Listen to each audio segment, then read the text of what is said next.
بسم اللہ الرحمن الرحیم۔ السلام علیکم۔ پاک فوج نے لائن آف کنٹرول پر بھارت کی جانب سے جنگ بندی معاہدے کی خلاف ورزی پر مؤثر جواب دیتے ہوئے ایک افسر سمیت 6 بھارتی فوجیوں کو ہلاک اور کئیوں کو زخمی اور 2 بینکرز کو تباہ کر دیا ہے۔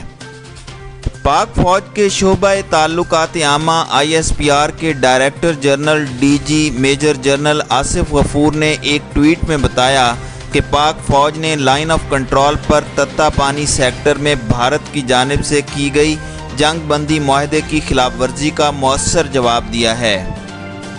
انہوں نے بتایا کہ بھارتی فائرنگ سے ایک 7 سالہ بچے سمیت 3 شہری شہید ہو گئے تھے، جس پر پاک فوج نے بھارتی چیک پوسٹوں کو نشانہ بنایا اور ایک افسر سمیت 6 بھارتی فوجیوں کو ہلاک، متعدد کو زخمی اور 2 بنکرز کو تباہ کر دیا۔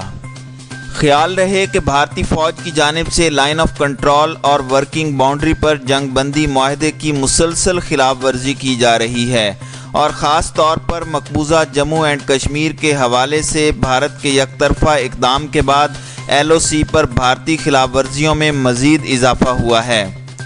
بھارت کی جانب سے 18 اگست کو لائن آف کنٹرول پر کی گئی بلا اشتعال فائرنگ کے نتیجے میں 2 بزرگ شہری شہید ہوئے تھے، جبکہ ایک 7 سالہ بچہ زخمی ہوا تھا جو بعد ازاں شہید ہو گیا۔ 15 اگست کو بھارت نے مقبوضہ کشمیر کی صورتحال سے توجہ ہٹانے کے لیے LOC پر اشتعال انگیزی کی تھی، جس کے نتیجے میں پاک فوج کے 4 جوان شہید جبکہ جوابی کارروائی میں 5 بھارتی فوجی بھی ہلاک ہو گئے تھے۔ ISPR کے بیان میں کہا گیا تھا کہ مقبوضہ کشمیر کی نازک صورتحال سے توجہ ہٹانے کے لیے بھارتی فوج نے LOC پر فائرنگ کی۔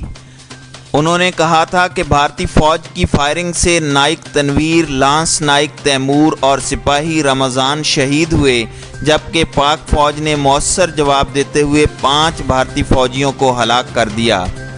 بعد ازاں ترجمان پاک فوج نے سماجی روابط کی ویب سائٹ ٹویٹر پر ایک پیغام میں بتایا تھا کہ LOC پر بھارتی فورسز کی فائرنگ سے پاک فوج کا مزید ایک جوان شہید ہو گیا۔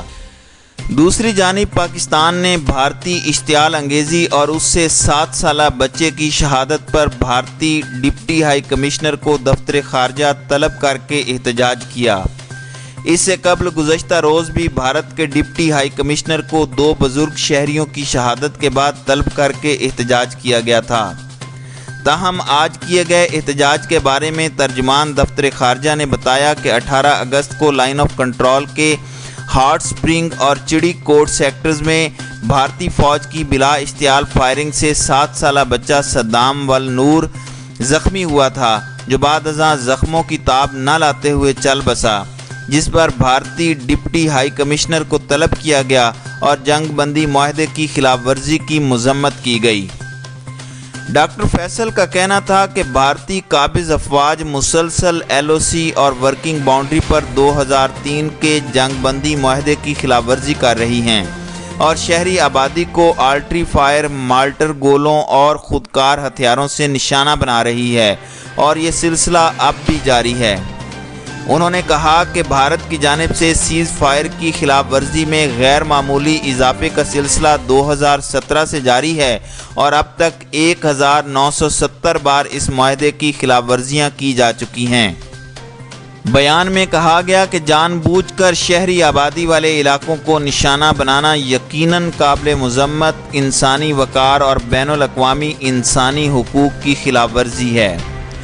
ڈاکٹر فیصل کا کہنا تھا کہ بھارت کی مسلسل خلاف ورزیوں سے علاقائی امن و استحکام کو خطرات لاحق ہو رہے ہیں اور یہ خلاف ورزیاں کسی بھی غلطی کا باعث بن سکتی ہیں۔